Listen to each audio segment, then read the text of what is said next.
We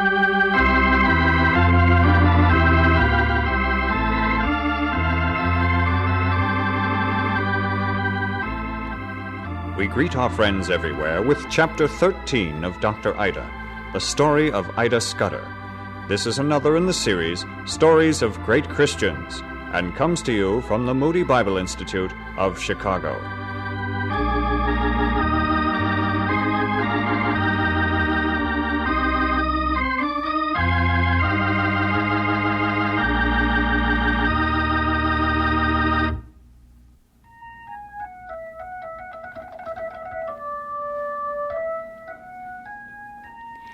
Our work at the new dispensary in Vellore in South India had greatly increased.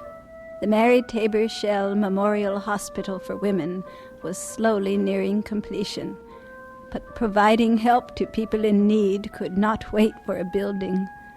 I still missed my father, but I learned that grief can be overcome, that God grants us special strength and grace, and work to do. Salome Benjamin, the young Indian woman, the cook's wife, uneducated by formal standards as she was, had become an able and valued assistant. Perhaps you'd like to know what a typical day at the dispensary was like. I have a letter here which I sent to friends, written on Thanksgiving Day in 1901, which describes one of those so-called typical days.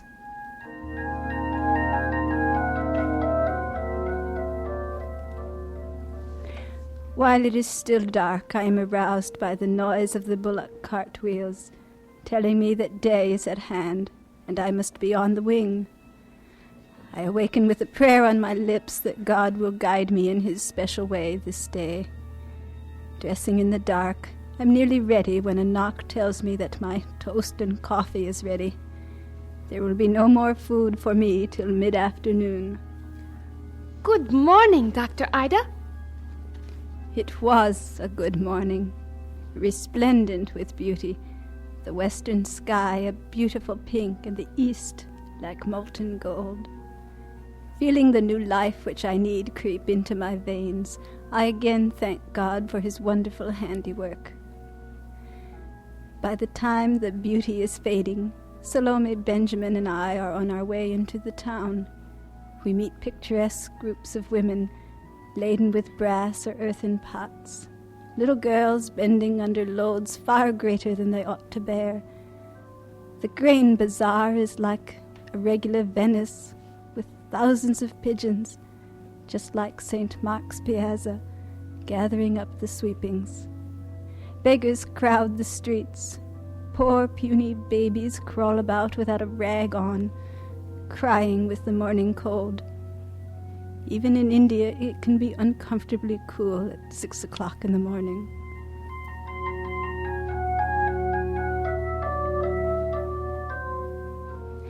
The bazaars are being swept and shutters of the stores are opening.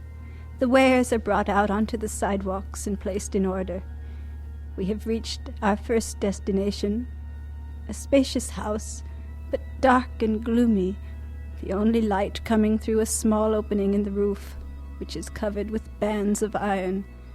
The rooms are dark and dismal where the women live, but the men have rooms upstairs where it's cooler and much more airy.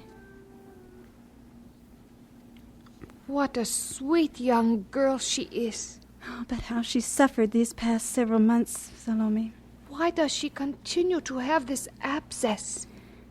She has tuberculosis of the spine. We've not been able to arrest the infection. Let's put a new dressing on the abscess. You will not take her pulse? Of course. Be sure to take her left hand, Dr. Ida. Yes, by all means.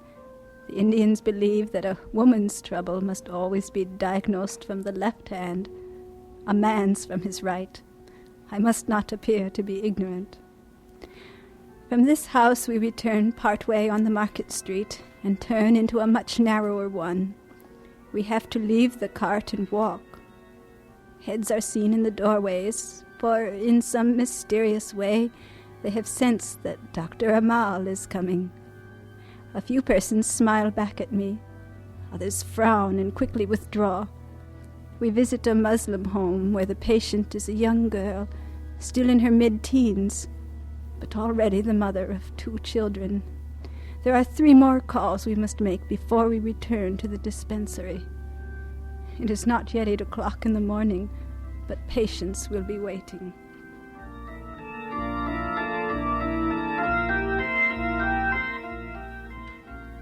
Let me take the reins, Dr. Ida. I am glad to give the reins to Salome. I've brought several things along to read. This will be one of the very few times this week when I'll be able to even glance through the medical journals.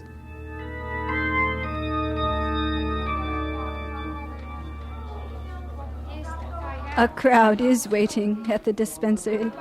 Almost immediately I am in the whirl of things, taking names, diagnosing, or trying to diagnose, and then giving what immediate treatment is essential. Is there no way to save my mother's finger? The finger must be amputated. The infection is spreading. If we delay, your mother may lose her entire hand. Here is the man who swallowed the thorn, Dr. Ida. He's much better. He says he can now swallow some milk. Remember when he came to us? He couldn't even swallow water, and he hadn't eaten for nearly a week. Dr. Amal, I have walked many miles to see you. In my village, the people say you can do miracles, that you are a god. Oh, help me, and you shall be my god. I am not a god, but I shall tell you about the God who you should worship, who loves you, and we love you too, and we will help you. Is there nothing we can do for the little girl? The girl is blind, hopelessly blind.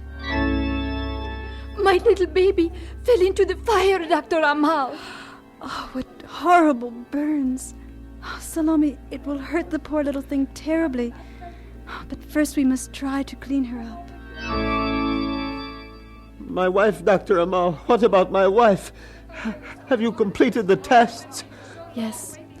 I hoped so very much they would be negative.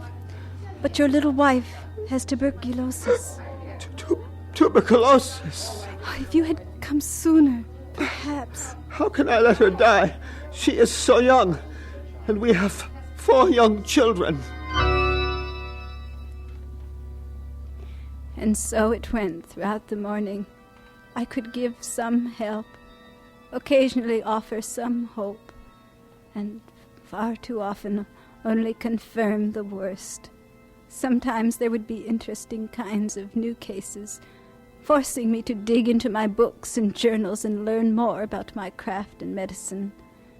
But mostly I dealt with routine things: sore eyes, earache, skin diseases, minor accidents, and fevers. But this is what an outpatient dispensary is for. It was past 1 o'clock, and I decided I would take time out to eat. I had eaten nothing since 6 o'clock this morning, and that had been only toast and coffee. Everyone else had left the table by the time I did arrive, except Annie Hancock, who stays for a second cup of coffee and a chat. You look absolutely worn out, Ida. Oh, I'll feel much better after some lunch. You've had nothing to eat since early this morning? A fine doctor you are. Is that the sort of diet you recommend? We had 30 patients in the dispensary this morning. Do you know what one woman said? I come to this room to get well, because here the air is fresh and everything is clean.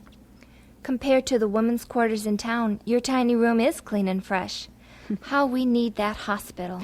Oh, don't get me started on that. It is progressing. After 2 years, it ought to be progressing. Everything moves so slowly, Annie. How was your day? I visited 3 homes, made some very nice friends, and I sold a Bible. Oh, and there was a language class. Oh, yes, Tamil. We'll have our admission exam soon. When am I going to find time to bone up? It seems so silly for you to have to take a language examination. You were born here. It isn't silly at all. I've forgotten more than I've ever learned, I think. Don't forget, I left India when I was only 8 years old.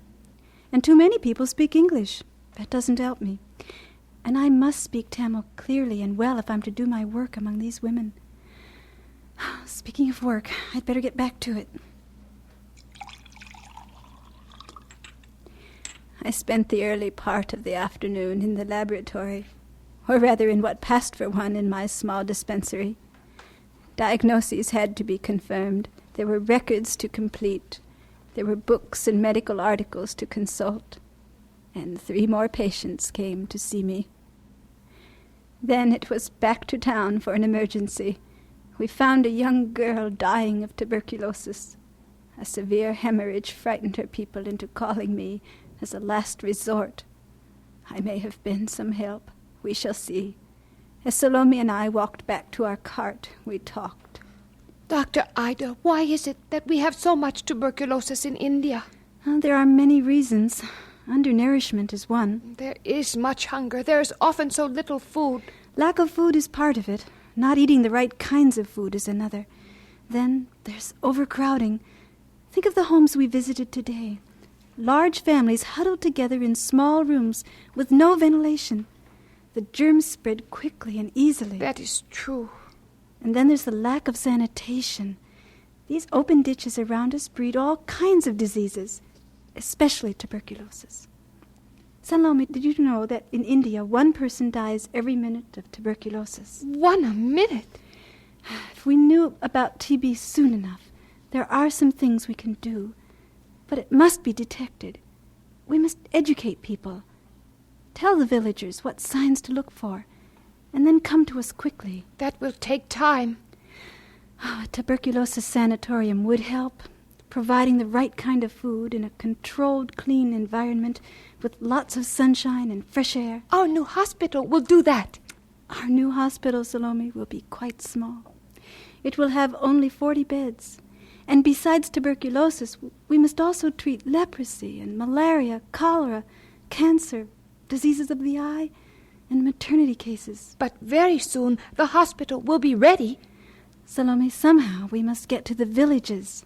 We must do something before people become sick. Oh, the hospital will help, but it's only the beginning.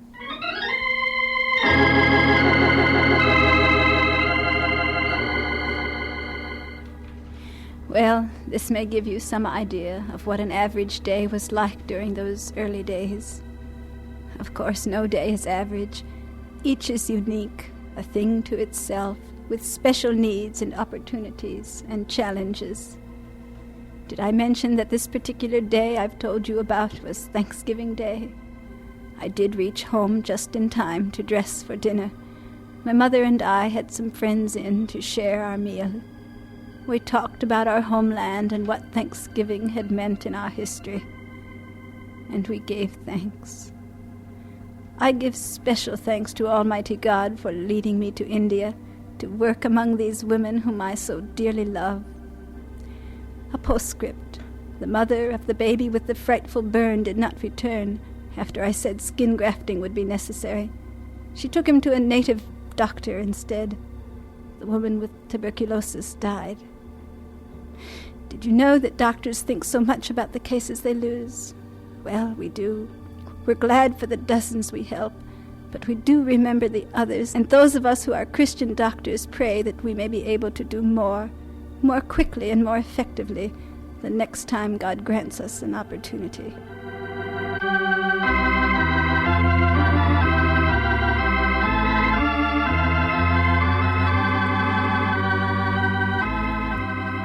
And so we conclude Chapter 13 of Dr. Ida, the story of Ida Scudder. This has been another in the series, Stories of Great Christians, coming to you from the Moody Bible Institute of Chicago.